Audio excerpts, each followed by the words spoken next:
in this place. We find them guilty of theft because this oil has zero, I said zero, public use or benefit for this community. Guilty. We don't get a gallon of gas from it, and they Guilty. barely want to give us $1 for the land that they're stealing again. They have pressured landowners for their property by malicious threat, by intimidation, and as you heard, by forgery.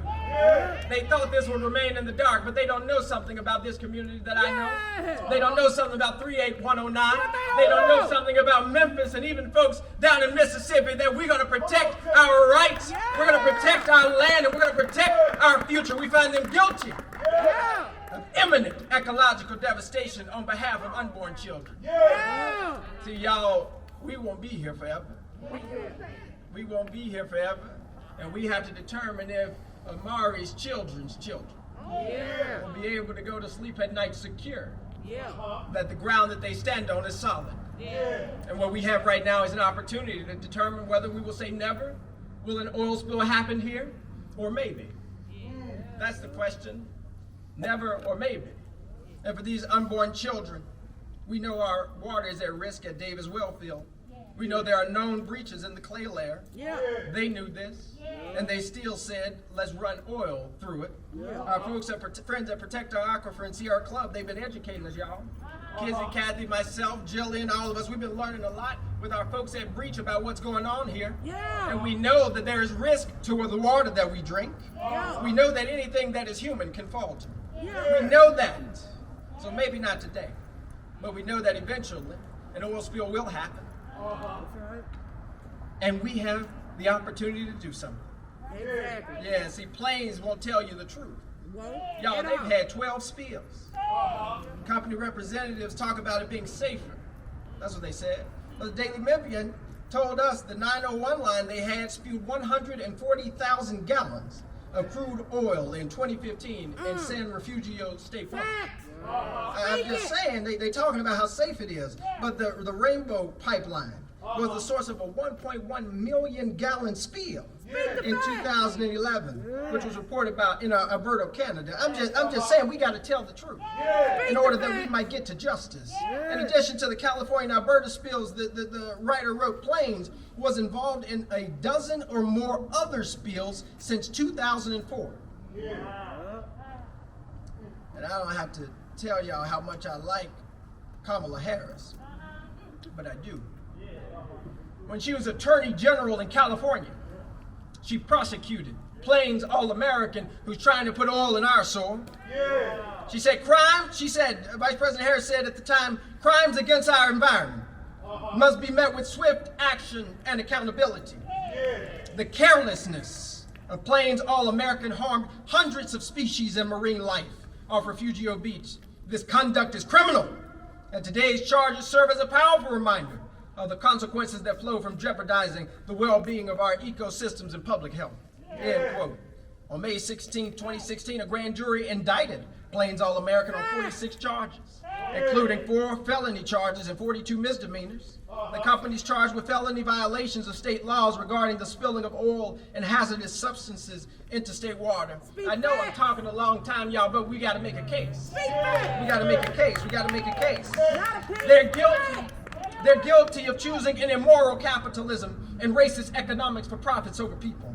They are guilty of unjust economics as they continue to steal people's land. They are guilty. This company will make $7 billion in the first year of this pipeline. $7 billion in the first year of this pipeline. $7 billion in the 21 million a day. And they say to this community, Mayor, they say to this community, well, we're going to give y'all $500,000 in taxes. They'll make that within minutes of the first moment oil starts to go through our soil. They're guilty of moral capitalism. They've been continuing to push people to try and allow a disruption to happen. But see, we don't just think about it in the philosophical, folks. We think about this in real time. See, Marcella Shepherd in Boxtown. She has some greens that she grows that her mama taught her how to grow. And we want to make sure that she's able to teach her grandbabies how to grow those same greens. Because some of us got loved ones buried here in 38109. I'm one of them. And I got to ensure that their resting place is undisturbed. That's the work that we have to do.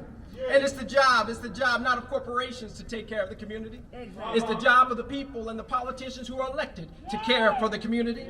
These are central elements of our case, but of course there's more. But we will fight, and we need to fight now. We need you to call Mayor Strickland and tell him to join us.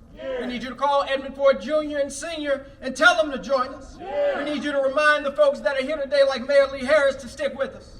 Remind Congressman Cohen to stick with us. Remind Dr. Jeff Warren to stick with us. Wake up the conscience of the people who are supposed to represent us and tell them that we're in this together. You all can do some small things. Volunteer with us. Call me, 901-754-9699. Say I want to help. Sign our petition. Text no oil to 64600. Be with us. And on February 5th, you can be there at the courthouse because we're going to be there. We're going to be there on February 5th at 9 a.m. The court case starts at 10 at Shelby County Circuit Court with Clyde Robinson and Marie Odoms and their family for prayer and silent protest picketing because we're not going to give up. Local, state, federal electeds can all do something. They can all do something. Congressman Corbin wrote a letter to the U.S. Army Corps of Engineers, and now they're considering what they can do at higher levels to make a difference for this community. Everybody can do something. To wrap up this Dr. King week, I saw this quote that was one of the most powerful of his that I didn't know. He said, "If the inexpressible cruelties of slavery could not stop us,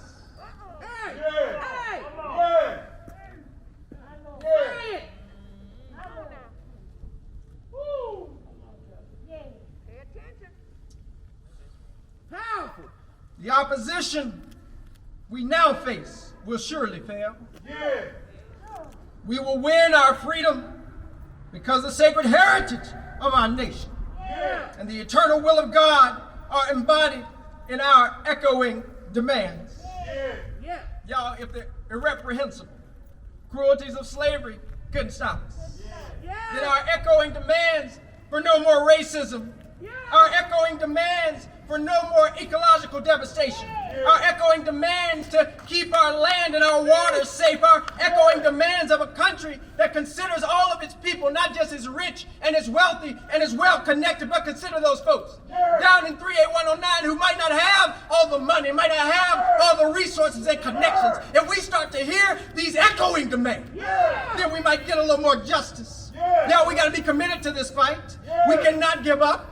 We cannot give in. We will not bow, we will not break, we will not bend, because we believe that justice is our birthright, that opportunity and equality and possibility is not something that needs to be far-reaching and far off, but it's something that can be created right here in this fight for justice that you are a part of, and that you are a part of, and that you are a part of. When we say no oil in the soil, we're saying that we want justice and we want opportunity just like everybody else.